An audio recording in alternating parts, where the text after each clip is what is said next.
Good evening, everyone, and welcome to a Racing Social app weekend preview. Obviously, unique tonight as it's just myself. Unfortunately, the team can't be with us.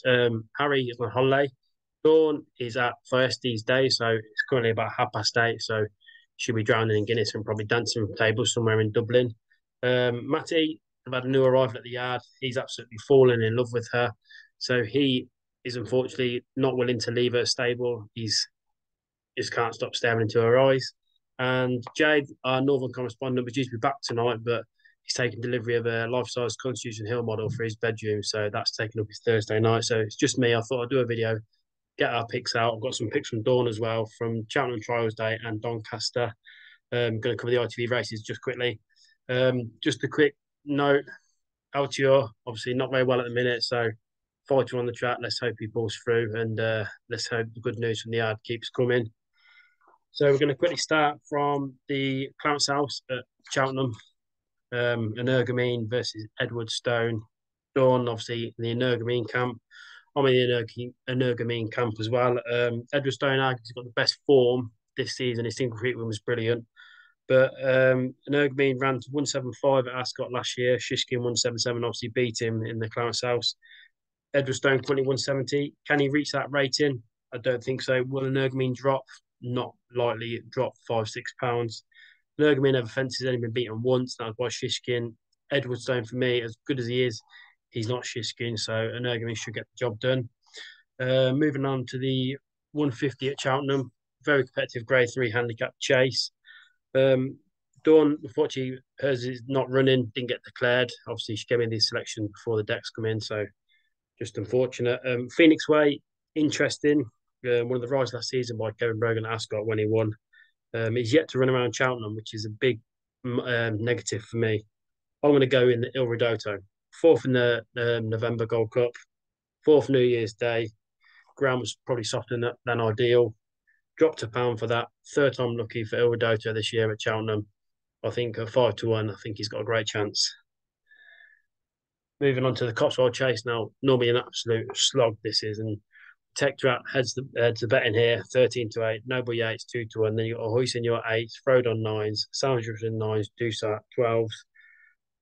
If you're a fan of Protectorat, then I think he needs to win this if he's got a chance in the Gold Cup. Noble Yates, I'm yet to be convinced. I know he's won his last three, but the run at Aintree, different track to Cheltenham. Is he about to come late with a burst of speed? I have my doubts. Protectorat, solid bet here. If he's going to win in March, he's got to win here. We might see the celebration from Harry Skelton. I don't know what you think about that. Personally, I think it's great. It's a bit annoying when he does it when he's beating your horse, but then you calm down, you're like, yeah, that's what racing needs. So for me, Protectorat, maybe the Hoyce in your to follow him home. Next up, the Cleve Heated Hurdle. Paisley Park, as we all know, absolute legend of a horse. Gelino Bello's back in here, back from chasing. I thought it was a bit harsh. They said he didn't jump very well at Kempton when he had the bad fall. Yes, he fell, but up until that, I thought he was jumping okay. Interesting, he's back over hurdles. He's a grade one winner over hurdles, albeit a very weak grade one. He's one of my five to follow. Dasher Drasher, I love him. He's hard as nails, but I think this is all about Paisley Park. I might have Dawn is gone with Gelino Bello, but Paisley Park 5-4. He's the best stayer in the race, and I think he can win this. Ballymore Novices Hurdle now. Pembroke heads are betting at 5-2. He is Dawn's selection. I'm going to go in another one of my five to follow here, and that's Henry II. Sandow in December was very, very good. He had to dig in there. He's a strong stayer. He hasn't run a Cheltenham yet. I think this track will suit him. He jumped better than he did on debut. On debut, he was woeful, but sometimes that happens. He much improved performance last time.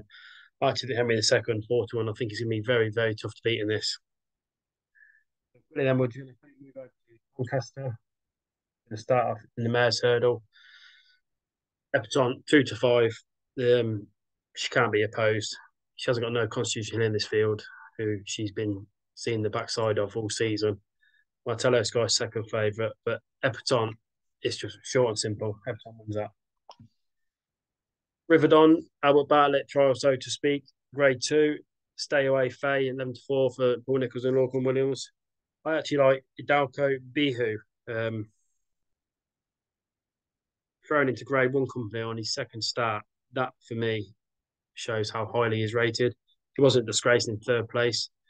Up in trip here, which it looks to be ideal if you when you watch his last race, where it's in the shallow, where he stayed did his best work at the business end of the race. Ground fine, 15-2. I think it's a great, fair enough price, and I think he's the best each way angle in the race. Dawn again, um, her horse wasn't declared unfortunately. Sky Bet Chase now, and this is all about Garlaw. Jamie Stoning's a great friend of ours and a friend of the show. Absolute gentleman of a bloke. Garlaw going it to 3 miles. I know a couple of the owners. They're keen to try and move 3 miles, opens up more doors. Doncaster 3 miles, brilliant, great bit of race planning in my opinion. Paddy Power winner, best work at the end of the race, so shouldn't be an issue. Top weight, but again, I don't think that's an issue. He is by far the best horse in the race. He's assured and a bold jumper. This, I think, will be his last time in the handicap. I think Grade One is going to be around the corner for him. Good ground at Doncaster as well. That's a major positive for him. I don't think this is going to be a prep run either. I think with Jamie Snowden, he doesn't give prep runs. He wants horses to win. He doesn't mess around. He's a very honest bloke. So I do think Garloy is going to take all the beating in the Sky Bet handicap chase, and then hopefully head on to the Cheltenham Festival or Aintree. Just quickly, if you're not subscribed to the channel, then please do so.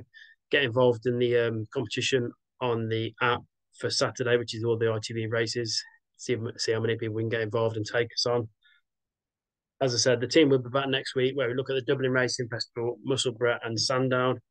Some fantastic racing around the corner. So hopefully Cheltenham they passes inspection tomorrow afternoon and we get some top racing on Saturday after the last weekend blank one. So yeah, thanks for watching and all the best and have a good weekend.